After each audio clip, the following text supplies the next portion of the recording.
Hello दोस्तों। इस समय ध्यान रखना, अमेरिका और इजराइल द्वारा संयुक्त रूप से ईरान पर अटैक किया गया है, लेकिन इसके कारण पूरी दुनिया में एक बड़ी दिक्कत हो गई है। वो दिक्कत क्या है? देखो, वो दिक्कत आप लोगों को बता दूं। यहां पर एक नाम आपको नजर आ रहा है, स्ट्रेट ऑफ हॉर्म्यूज। ये जो नजर आ रहा है ना आप लोगों को, ये ध्यान रखना, दुनिया का जो समुद्री मार्ग है वो बड़ा इंपॉर्टेंट है। ध्यान, इसे होर्मुज जलडमरू मध्य के नाम से जाना जाता है और विश्व का ये प्रमुख समुद्री मार्ग है।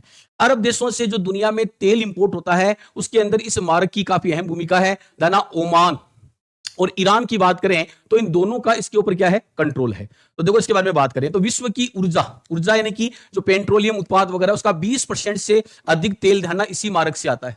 कौन से मार्ग से? ये जो नजर आ रहा है ना आप लोगों को, ये देखो, ये जो नजर आ रहा है इधर, ये ईरान का क्षेत्र आ जाता है आपका। इधर बात करें तो ये किसका आ जाता है? आपका ओमान का जो क्षेत्र है वो आ जाता है। तो ये जो इलाका है इसको ध्यान रखना, ईरान ने क्या कर दिया है? बंद कर दिया है। अब भारत के लिए बहुत बड़ी दिक्कत हो गई है। क्यों हो गई है? इसके पीछे देखो रीजन में आपको बताता हूं। भारत के लिए इस एरिया बड़ा महत्वपूर्ण है ना। ऊर्जा आयात इसी क्षेत्र से होता है, ईंधन की कीमतों पर बड़ा असर पड़ने वाला है। इसके पीछे रीजन ये है, इंडिया अपना 50% से ज्यादा जो ऑयल है वो इसी मार्ग से क्या करता है? इंपोर्ट करता है। आप जरा सोचो, 50% ऑयल का इंपोर्ट होता है इस मार्ग से। और इस मार्ग को ध्यान रखना, ईरान ने अब क्या कर दिया? बंद कर दिया है। न्यूज तो यहां तक आई है कि भारत के पास ध्यान, मात्र 28 दिनों का ही तेल बचा है। और इस इलाके से जाना, अगर तेल का इंपोर्ट नहीं हुआ तो आने वाले टाइम के अंदर इंडिया में पेट्रोल और डीजल की कमी का जो कारण है, या कहें कि कमी जो वो देखने को मिल सकती है। इसके अलावा अगर हम बात करें तो ध्यान रखना, ईरान अमेरिका का जो तनाव है ये पूरी दुनिया की इकोनॉमी पर क्या डालने वाला है? असर डालने वाला है। क्योंकि ये जो इलाका है ईरान की, और बात करें तो यहां का जो अरब इलाका है, उस इलाके में ये मार्ग बहुत इंपॉर्टेंट है ना। होर्मुज जलडमरू मध्य बड़ा इंपॉर्टेंट है और इस क्षेत्र से दुनिया के अंदर लगभग 20% से ज्यादा ऑयल का एक्सपोर्ट होता है, क्योंकि मैक्सिमम अरब कंट्रियों में होता है और ये अरब कंट्रियों के क्षेत्र में ही आपका स्थित है।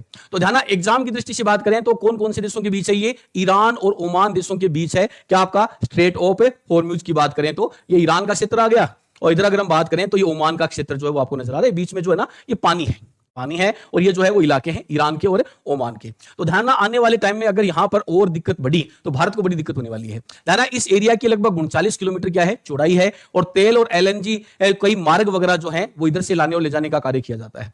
तो ध्यान रखना, अगर ये युद्ध लंबा खींचा तो पूरी दुनिया के साथ साथ भारत को बहुत बड़ी दिक्कत होने वाली है। तेल की प्राइस जो है वो बढ़ सकती है। और ध्यान रखना, भारत के पास ज्यादा दिन का पेट्रोल और डीजल भी नहीं है, ऐसे कुछ न्यूज वगैरह के अंतर्गत आया है। तो आप ध्यान रखना, आने वाले टाइम में अगर युद्ध लंबा खींचा तो ध्यान, तेल की प्राइस, ऑयल प्राइस पे बड़ा इंपैक्ट जो है वो होने वाला है। ठीक है, ऐसे ही जानकारी वाले वीडियो देखने के लिए चैनल को फॉलो जरूर करें। ठीक है, फिर मिलेंगे, तब तक जय हिंद, जय भारत।